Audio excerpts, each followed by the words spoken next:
Ya, assalamualaikum warahmatullahi wabarakatuh. Jumpa lagi bersama saya Nur Halis Wahidin di channel Season Lee. Ya, untuk video lanjutan dari video introductionnya, kita masuk di video satu ya. Video pertama yang saya mau bahas tentang saya mau memperkenalkan fitur-fitur dan fungsi dari si panel atau control panel.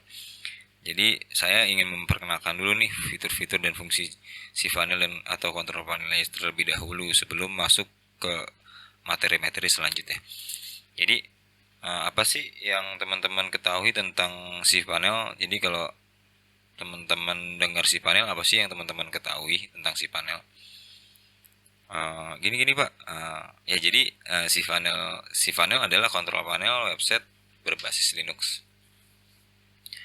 Jadi si panel ini menyediakan antarmuka yang memudahkan pengguna dan dilengkapi dengan fitur-fitur yang memudahkan pengaturan website atau pengelolaan sebuah website. Si panel hanya salah satu aplikasi kontrol panel yang mudah digunakan oleh banyak orang. Maksudnya si panel adalah salah satu aplikasi kontrol panel yang mudah digunakan oleh banyak orang.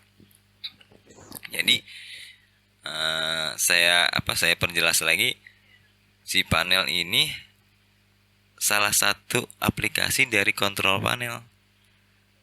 Jadi si panel ini hanya salah satu aplikasi dari kontrol panel berbasis Linux. Hanya salah satu dari kontrol panel website berbasis Linux. Jadi kontrol panel website berbasis Linux itu banyak, bukan hanya si panel saja gitu. Jadi si panel intinya hanya salah satu aplikasi dari kontrol panel website berbasis Linux. Di situ sudah jelas ya. Jadi saya tekanin lagi sekali lagi, si panel adalah salah satu aplikasi kontrol panel website berbasis Linux. Jadi selain si panel juga ada lagi aplikasi kontrol panel lainnya berbasis Linux. Dan si panel ini sudah powerful dan fitur-fiturnya lengkap dan user friendly juga, responsif juga. Jadi teman-teman wajib tahu nih, wajib pakai si panel, karena banyak sekarang perusahaan hosting itu sudah menggunakan si panel. Wah bingung nih Pak, cuman teori aja. Kita langsung aja kita ke TKP, kita lihat ya bentuk, tampilan dan fitur-fitur dari si panel tersebut. Nah kebetulan di sini ada si panel website pribadi saya. Jadi pertama kali teman-teman membuka halaman login si panel dari website teman-teman misalkan hostingnya di mana nih, hostingnya di Niaga hosting. Teman-teman milih paket, terus teman-teman ada layanannya dan teman-teman dapat tuh login si panelnya. Nah, yang tadi saya jelasin, jadi si panel itu intinya untuk mengelola website kita gitu. Jadi penyedia hosting nanti ngasih nih si panel gitu. Jadi sudah banyak perusahaan-perusahaan hosting yang menggunakan si panel karena fitur-fiturnya sudah lengkap. Saya jelasin untuk biar teman-teman ada gambaran si panel ya. Jadi si panel itu aplikasi kontrol panel website berbasis Linux. Jadi dia itu kan web based ya, jadi aksesnya di browser. Nah jadi si panel itu terdiri dari 3 layout. Layout sebelah kiri itu ada menu home, ada menu user manager, ada layout tengah, layout kanan ya. Layout kanan ini cuman general information saja. Nah di sini teman-teman bisa lihat ya home directory-nya ya. Ya ada server information juga, teman-teman bisa klik linknya. Ya ini informasi mengenai server teman-teman. Terus ada statiknya. Ini jadi disknya ini hosting saya ya. Hosting saya menggunakan 10 GB yang kepake 5 GB. Jadi ketika misalkan pengen penuh nih, saya nambah lagi nih atau ganti paket, di tempat saya hosting, misalkan di Niaga Hosting atau yang lain-lain, banyak webmaster. Ini ada memorinya, bandwidthnya, prosesornya, dan lain-lain ya. Teman-teman bisa cek aja nanti kalau ketika teman-teman sudah menggunakan cPanel. Untuk fitur-fiturnya saya ingin menjelaskan secara singkat dan ringkas apa sih kegunaan dari fitur-fiturnya gitu, fitur-fitur dari cPanelnya. Jadi yang pertama, pas teman-teman buka cPanel, teman-teman ngelihat nih ada fitur itu yang namanya files. Jadi files ini terdiri dari file manager, image, directory, privacy, dan lain-lain. Jadi ini si file manager ini fungsinya ini untuk mengupload file-file website teman-teman. Jadi yang teman-teman punya sering bikin website yang di lokal, teman-teman nanti uploadnya di sini.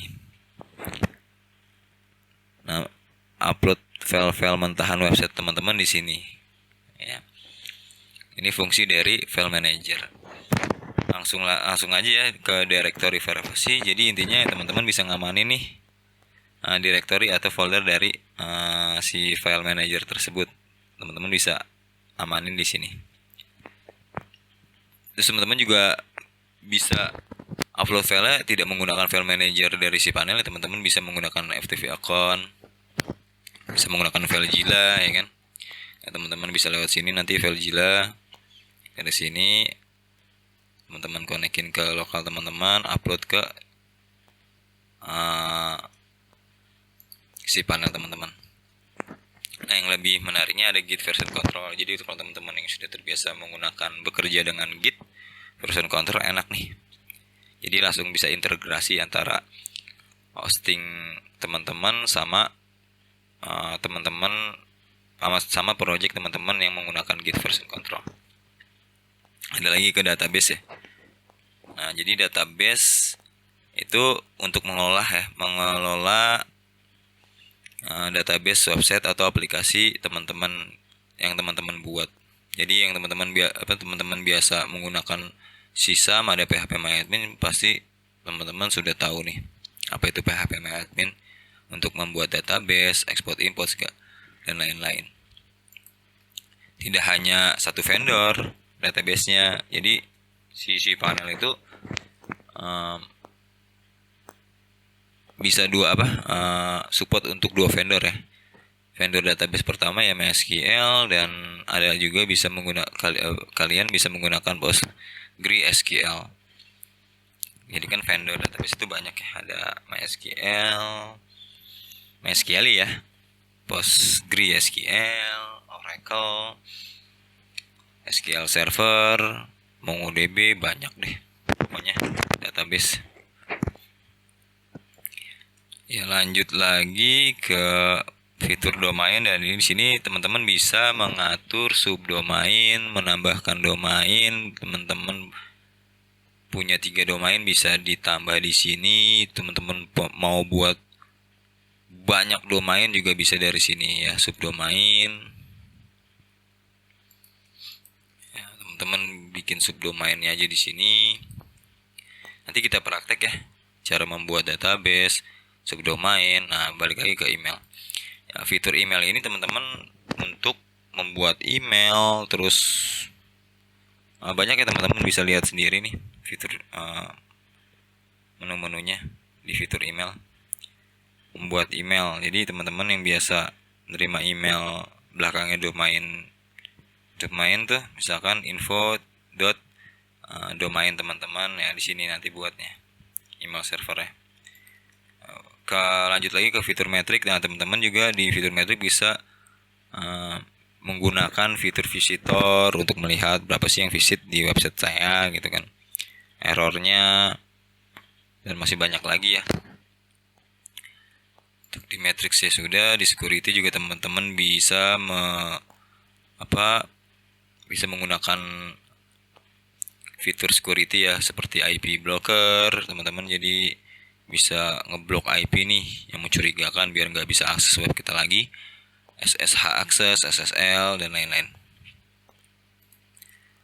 software free nih, maksudnya CMS Content Management System yang teman-teman bisa gunakan tanpa teman-teman harus ngedevelop aplikasi itu dari awal. Teman-teman bisa menggunakan CMS ya, banyak ke CMS ya. Teman-teman CMS Joomla, WordPress, pokoknya banyak lah CMS gitu. Jadi intinya mempermudah teman-teman untuk mendevelop sebuah website bukan tanpa coding ya, maksudnya uh, tanpa viewer teman-teman coding dari awal gitu. Advance, di sini sudah ada crop job, track DNS dan lain-lain. Bisa virus scanner juga nih teman-teman, bisa scanner virus.